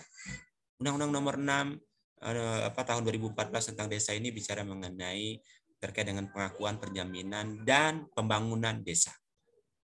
Contohnya, ini karena masalah pedesaan, ternyata desa itu semenjak Indonesia merdeka sampai sekarang tuh desa tidak dipikirkan. Desa itu hanya tempat orang hidup tapi bukan tempat membangun. Padahal harusnya pembangunan itu harus dimulai dari desa. Produk energi terbarukan, pemanfaatan lahan pesisir. Ini pemanfaatan lahan pesisir. Banyak lahan pesisir kita, Pak, nggak dikelola, dibiarkan begitu saja. Coba kita pandangkan, coba kalau kita pikirkan secara filsafat, banyak model, Pak, yang bakal muncul dalam tata kelola pesisir. Dan saya sudah melihat, ternyata kalau tata kelolanya itu melibatkan orang pesisir, bagus, Pak. Ini masalahnya, tata kelola pesisir itu dilakukan bagi orang yang bukan ahli. Bukan orangnya, hanya untuk melaksanakan program saja. Akhirnya apa? Sudah jelas, ya Pak Arinto ya, sudah jelas. Bila mana sesuatu dilakukan oleh bukan ahlinya, tunggu kehancurannya. Setuju nggak Pak Arinto? Setuju nggak Pak tadi? Setuju. Iya. Kalau bukan dilakukan oleh orang ahlinya, tunggu kehancurannya. Sama dengan pemimpin. Kalau pemimpin itu tidak punya keahlian, jangan jadi pemimpin. Ini kan nggak banyak kepala daerah asal. Maka tidak salah kepala daerah itu akhirnya baru 6 bulan saja sudah masuk pondok KPK. Baru 6 bulan saja. Itu kenapa? Tidak punya kemampuan untuk jadi pemimpin. Maksa. Sesuatu yang maksa itu hasilnya prematur. Sesuatu yang dipaksakan itu nggak enak. Percaya nggak, Bu? Sesuatu yang dipaksakan itu hasilnya nggak enak. Coba kalau sesuatu itu dilakukan karena suka dan suka. Enak nggak Bu hasilnya? Bu Sabrina, enak nggak hasilnya? Kalau dilakukan suka dengan suka. Misalnya kan contohnya buat kue, dilakukan dengan suka, pasti hasilnya enak. Maka saya selalu katakan dengan mahasiswa, termasuk Bapak Ibu semua, saya katakan, ada 3 hal Pak yang nggak bisa kita lawan Pak. Pak Rinto, ada 3 hal Pak yang nggak bisa kita lawan. Yang pertama melawan orang gila Pak, jangan kita lawan Pak. Yang ada kita disebut orang gila. Setuju nggak Pak Rinto? Jangan lawan orang gila, Pak. Namanya orang gila itu biarin dia aja. Namanya orang sakit itu biarin dia menyembuhkan sakitnya. Jangan kita lawan. Kita obati, Pak, kalau ketemu orang sakit. Lalu kemudian ketemu orang punya kuasa. Jangan kita lawan, Pak, ketemu orang kuasa. Yang punya kuasa. Yang ada itu kita dihukum sama dia. Kita dipenjarain sama dia. Yang ada itu kita dibuang sama dia. Saya mencontohkan teman pengacara. Dia melawan pengusaha. Melawan penguasa. Betul Pak yang dilakukannya teman lawyer ini. Yang ada apa? Dia dipenjara Pak. Betul nggak Pak Japri? Ada sebuah lawyer yang melawan penguasa. Ada tempat, contoh terminal, dia advokasi. Betul nggak Pak Japri? Yang ada bukan dia dianggap baik, dianggap sinterklas, tidak. Dianggap melawan pemerintah, penjara. Terminal Kemiling ya Pak? Nggak tahu saya terminal mana. Itu contohnya. Jangan lawan penguasa. Melawan rezim Orde Baru misalkan. Kalau tidak dilakukan bersama-sama nggak mungkin bisa. Coba kalau dilakukan oleh beberapa orang. Itu pasti diangkut pakai karung aja Pak, dicemplungin di laut, beres tuh. Kalau dilakukan oleh sendiri-sendiri. Teroris tuh. Betul dia melakukan perlawanan. Maaf Pak ya, teroris. Betul dia melakukan perlawanan. Salah, diangkut Pak, bentar aja. Contoh. Lalu kemudian itu melawan orang penguasa. Ini boleh dibantah Pak omongan saya ya, boleh. Kemudian melawan orang jatuh cinta Pak. Jangan dilawan-lawan Pak. Orang jatuh cinta itu bahaya Pak. Saya banyak punya teman yang sudah punya keluarga. Jatuh cinta sama seseorang. Sudah kita ingatkan Pak. Jangan, contoh ini misalkan Pak Arinto lagi nih. Maaf Pak Arinto ya, jadi saya jadi ini nih ya. Pak Arinto sedang jatuh cinta kepada seseorang. Kita Pak bilang, Median Pak. Oh Pak Median, ini bukan Pak Arinto. Oh ini bukan. Namanya Pak Arinto Kusumo nih Pak. Iya, maksud saya tuh Median ilustrasinya gitu Pak. Oh ya, iya betul ya, karena ucapan itu bagian dari sebuah doa ya Pak ya. Betul Pak. Mohon maaf Pak. Mana ini Pak Mediannya yang mana ini Pak? Hadir Pak. Oh, hadir ya. Mana? Oh, Pak Median ya. Tidak terlihat ya. Oke, baik. Nah, contoh. Misalkan atau Pak Made aja ya, Pak Made catain contoh ya. Nggak apa-apa kan Pak Bertej, tapi saya tidak sedang mendoakan Pak Made loh. Misalkan Pak Made jatuh cinta, udah punya keluarga. Kita sahabat rekan ingatkan, jangan Pak Made, jangan jatuh cinta lagi itu keluarga. Tapi ingat Pak, ini rahasia umur 40 Pak. Seperti saya contoh. Manusia di rahasia 40 itu betul-betul mendapatkan sebuah tantangan. Betul nggak Pak Rinto? Usia 40 ini banyak rahasia. Udah kita ingatkan, jangan jatuh cinta lagi. Ini jatuh cinta itu bukan hanya laki dan perempuan, Ibu. Bukan hanya untuk laki-laki. Perempuan juga jatuh cinta juga di umur 40 tahun. Dia akan punya pilihan yang berbeda. Orang jatuh cinta itu nggak bisa dilawan. Kita sudah ingatkan berapa kali. Yang ada apa? Bubar. Bubar barisan. Rumah dibangun dengan mewah, bubar. Keluarga dibangun dengan harmonis, bubar. Ya, saya contohkan selebritis lah. Anda lihat kan, semua bubar semua. Untuk itu kita harus mampu mengendalikan 3 tadi. Raga, rasa, dan rasio. Manusia itu tidak akan, saya setuju Pak Arinto, manusia tidak akan pernah cukup, selalu merasa kurang. Punya istri 1, nambah istri 2. Punya istri 2, nambah istri 3. 3, nambah istri 4. Betul nggak Bu Sabrina? Kira-kira boleh nggak kalau laki-laki punya istri 1, istri 2, istri 3, boleh nggak kira-kira? Istri 1 boleh Pak, tapi kalau 2 dan 3 itu pilihan ya Pak. 2 dan 3 pilihan. Tapi diperkenankan tidak? Tapi boleh kan? Ini bimbang nih Pak, kayaknya sepertinya butuh tanggapan dari ibu-ibu yang lain. Nah, oke. Bu Febrina, gimana Bu Febrina? Punya pandangan nggak? Boleh nggak kalau misalkan laki-laki? Tapi kita dalam rangka kuliah loh, tidak sedang hal yang lain ya. Ini pandangan, betul nggak Pak Japri? Setuju Pak. Setuju ya. Gimana Bu Febrina? Boleh nggak Kalau laki-laki? dalam pandangannya sih maksimal 4 ya biar adil. Tapi kalau sama saya 1 aja lah. Tuh. Catat ya, Bapak-bapak, 1 saja. Nah, Bu Citra gimana Bu Citra Anggra ini? Gimana pandangan? Boleh nggak kalau laki-laki di sini punya apa ya? Ya, coba Bu Citra tadi. Kalau menurut saya sih ya, menurut Islam sih ya boleh aja ya Pak 4. Tapi kalau saya sih maunya 1 aja Pak. Tuh. Clue pertama boleh, Bapak-bapak ya, clue pertama boleh. Tapi maunya cuma 1. Kita tanya lagi yang perempuan, Bu Septi, menurut Bu Septi gimana?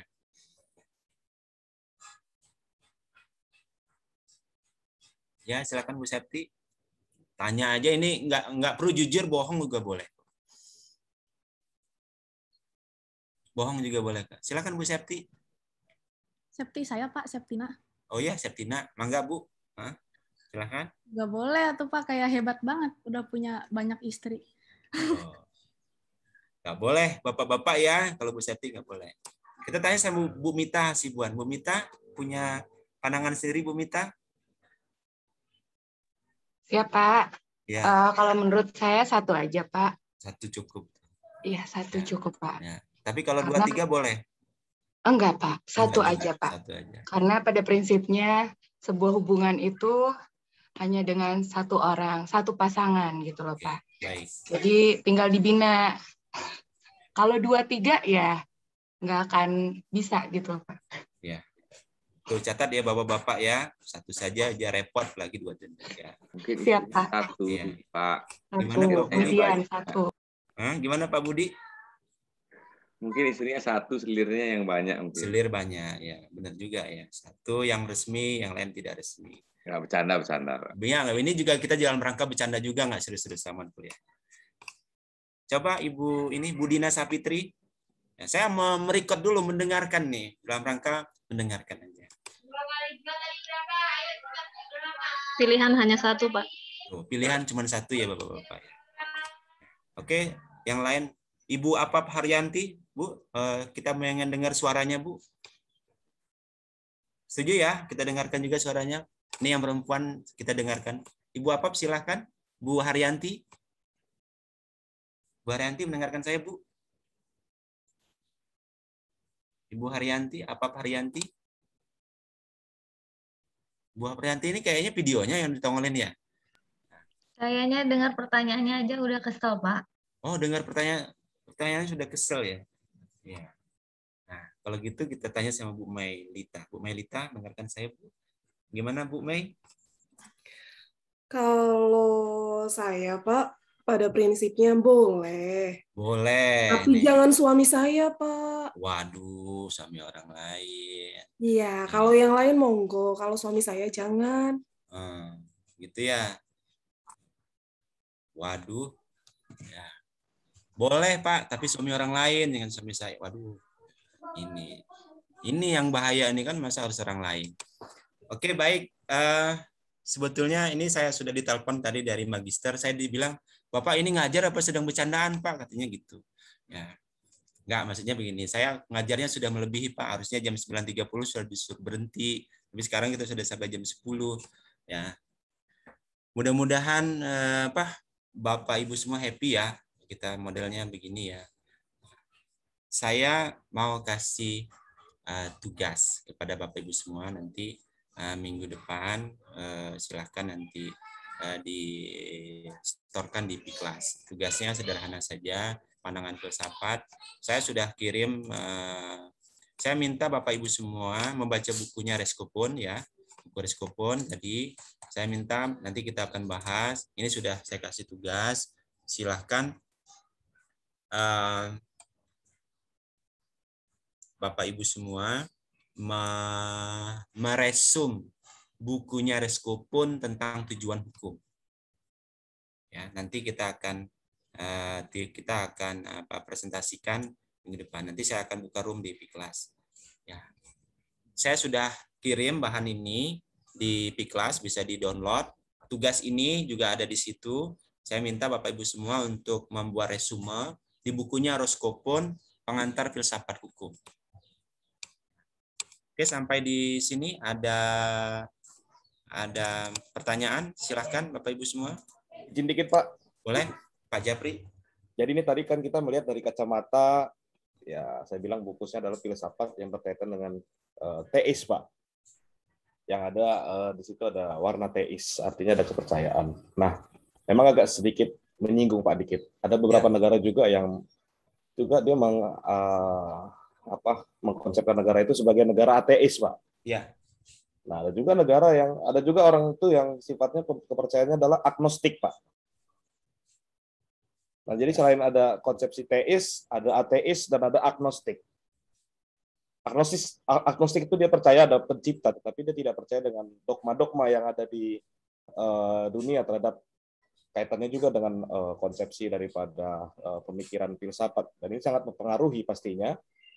Di dalam konsep orang teis, bicara filsafat, orang ateis, bicara filsafat, orang agnostik, bicara filsafat. Nah ini memang sangat menarik sih Pak, filsafat ini sangat luas ketika kita memang berbenturan dengan, saya bilang, warna yang berbeda. Warna yang lain dengan warna kita Pak. Memang akan berbeda konstruksinya dan bangunannya daripada filsafat itu sendiri, seperti negara Rusia, kemudian di Cina, Jepang. Nah, itu kan konsepsinya agak sedikit memang lebih ke mereka ateisnya, Pak. Mungkin itu sih, Pak, sementara pemikiran, Pak. Masih belum terpetakan juga. Saya kira, kan saya lihat materi ini melanjutkan apa yang disampaikan Pak Japri tadi, ini agak sedikit serius. Tadi saya sudah sampaikan ya, ada 3 hal yang nggak bisa dilawan oleh manusia. Ini juga bagian dari pandangan filsafat. Yang filsafatnya misalkan ketika orang sedang sakit, stres, itu jangan kita lawan, tapi kita obati. Kemudian kita melawan orang punya kuasa, itu jangan ditolak Pak perintahnya, tapi didengarkan, kemudian kita berikan masukan. Kemudian yang ketiga melawan orang jatuh cinta. Dalam artian orang sedang jatuh cinta itu diluruskan Pak niatnya. Jangan dikurangi haknya. Karena apa? Yang ada itu kita yang salah, yang ada kita dijauhi oleh mereka. Dan saya sudah mengalaminya beberapa kali. Kemudian yang ketiga, yang berikutnya melanjutkan oleh apa yang disampaikan Pak Japri tadi. Nah ini kemudian yang mendorong mengapa kemudian kita menggunakan Pancasila sebagai paham. Karena apa? Founding Father kita paham betul bahwa kita berangkat dari banyak warna. Akulturasi kita luar biasa. Dari mulai zaman penjajah sampai Republik ini dimerdekakan. Akulturasi budaya, pandangan, pikiran, paham, dan seterusnya. Luar biasa. Maka kemudian Founding Father mengatakan harus ada sebuah paham yang menyatukan yang disebut dengan universalism itu. Ya kan? Apa universalismnya? Pancasila. Pancasila itu yang dapat menyatukan. Bayangkan, bandingkan Bapak Ibu semua kalau kita tidak menggunakan Pancasila. Maka akan rusak Bapak Ibu semua. Akan ribut kita. Akan terjadi sengketa. Akan terjadi konflik yang berlebihan. Seperti di Afghanistan, di India, di Palestina, dan seterusnya. Apa? Karena pahamnya, basisnya beda. Kita sangat universalisme. Nah, ini kemudian muncullah yang disebut dengan HAM. Hak asasi manusia. HAM asasi manusia juga sama. HAM itu memberikan sebuah ilustrasi bahwa kita juga universalisme. Munculnya emansipasi wanita itu karena HAM. Itu nanti kita pelajari berikutnya ya Pak Japri ya. Cukup banyak sebetulnya. Maka saya sebetulnya belajar filsafat ini bukan bicara mengenai teori, tapi bicara mengenai bagaimana kita mengadaptasikan, mengetahui bahwa kita sedang berada di alam filsafat. Bahwa kita sedang berada di alam filsafat. Tapi kita harus mampu untuk mengilustrasikannya, mampu untuk mendeskripsikannya. Melihat sebuah masalah, itu harus diselesaikan dengan filsafat. Maka kalau Gustav Rubrov, ya Gustav mengatakan, itu ada 3 tujuan hukum. Keadilan, kemampatan, ya satunya lagi saya lupa. Tujuan, keadilan, dan kemampatan. Tujuan, keadilan, dan kemampatan. Itu tujuan hukum. Keadilan, kemampatan, fungsinya ya, fungsi hukum itu tujuan, kemampatan, keadilan, ya, dan kesejahteraan. Nah itu dari Gustav Rubrov itu jelas tujuan hukum itu apa. Nah, saya kira ini merupakan sebuah ilustrasi saja, silakan. Dan dalam perkuliahan ini mudah-mudahan pembuka ini adalah perkuliahan yang mudah-mudahan ini perkuliahan yang menarik sampai perkuliahan ke-16, ke-15 ya. Ini menjadi pembuka yang baik, kemudian proses yang baik dan menghasilkan yang terbaik. Saya berharap teman Bapak Ibu semua kalau seandainya saya keliru salah, boleh ingatkan Bapak Ibu, nggak apa-apa. Ya, saya jangan ada atasan bawahan ya. Saya hanya sebagai pengampuh saja. Namanya pengampuh mata kuliah. Tidak harus saya yang paling pintar, tidak. Atau bisa jadi saya yang paling bodoh dibanding Bapak Ibu semua juga boleh. Nggak apa-apa. Karena kalau kerangka kita belajar filsafat itu kan kita mengkombinasikan semua hal. Kita melihat dari semua banyak pandangan dan pemikiran. Kenapa? Kalau kita ansi belajar teori, sekali lagi, kita akan menemukan kebosanan. Karena hidup kita sudah selamanya disuguhkan dengan banyak teori. Tapi kita tidak disuguhkan dengan, ini kan gini loh, kita selalu menemui jalan buntu, tidak menemui solusinya. Maka kita harus mencari sekalian jalan buntu, selain jalan buntu, tapi solusinya harus kita cari. Banyak pemecahan masalah itu hanya berdasarkan kepentingan. Saya mau selesai masalah ini selesai. Dia tidak melihat kepentingan yang lain, tidak melihat pada basis penyelesaiannya. Maka banyak tiba-tiba seperti model mobil pemadam kebakaran. Masalah muncul itu dipadamkan, tapi apinya masih ada. Nah, inilah saya kira salam pembuka dari saya kepada Bapak Ibu semua.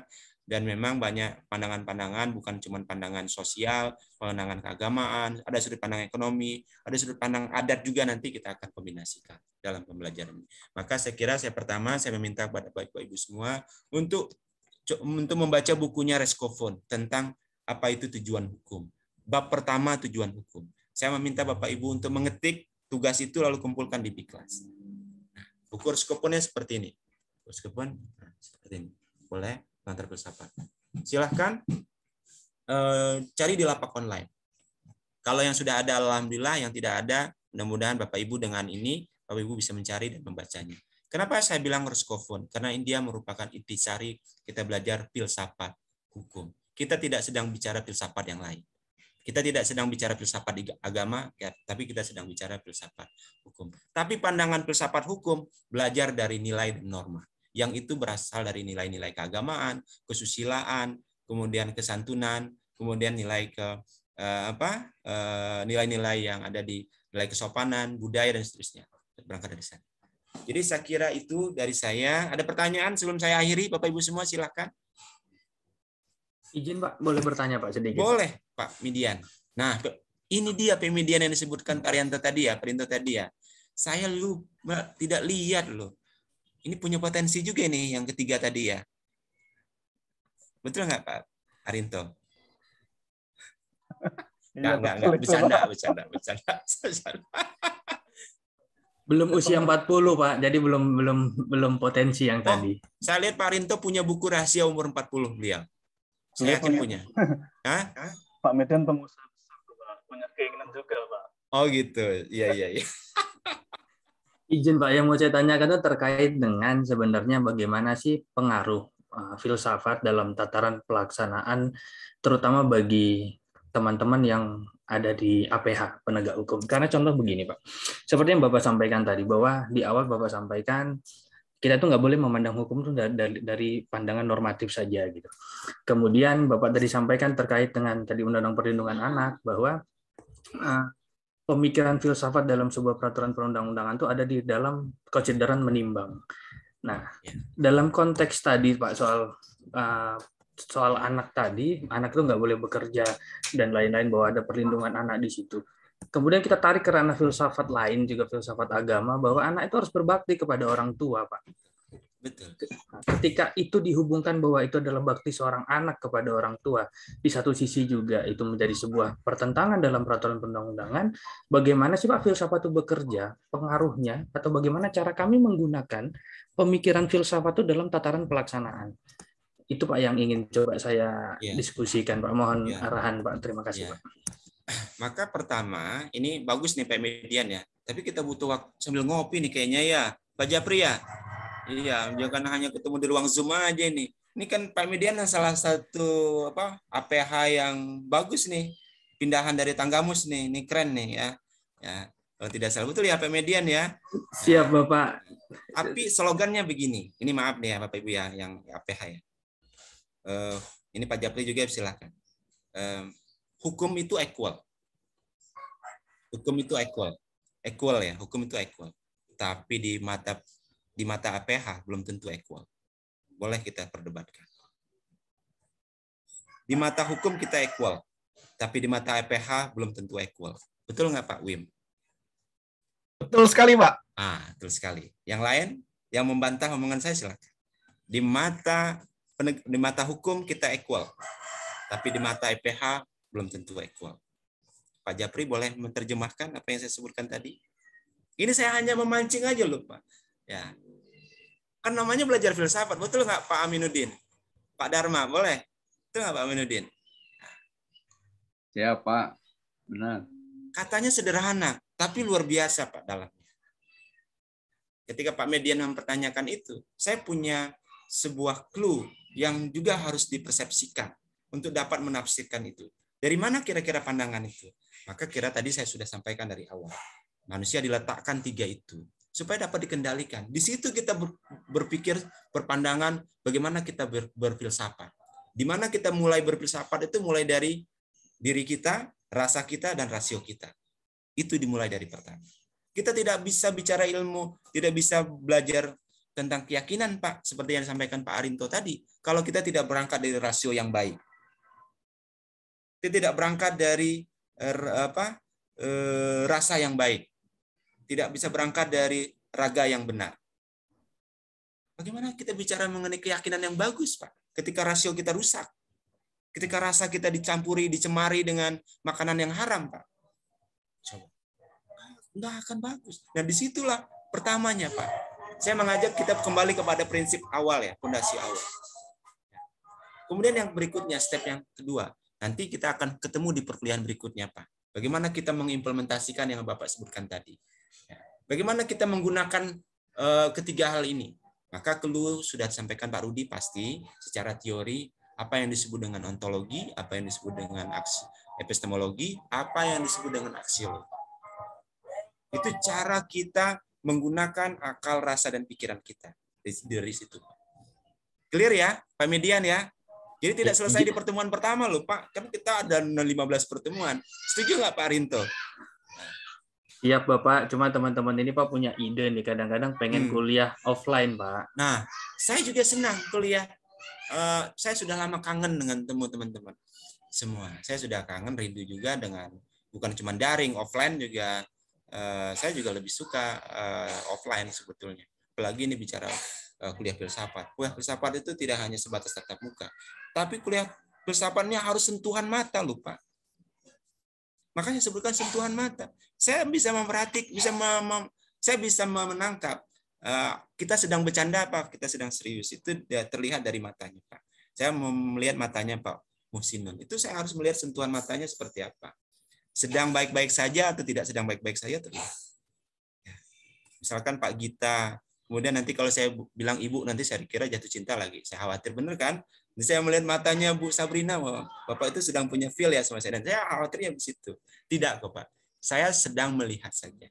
Melihat bahwa di mana teman-teman bisa mengelaborasi dan menangkap apa yang dikehendaki dalam pandangan filsafat dalam perkuliahan. Karena kita dalam rangka belajar filsafat ilmu dan hukumnya. Jadi antara dua hal yang berbeda, antara filsafat, ilmu, dan hukum. Hukum itu bagian dari ilmu. Ilmu itu berangkat dari pandangan filsafat. Nah, begitu alur cara kita melihat step by step-nya. Oke, Pak. Median.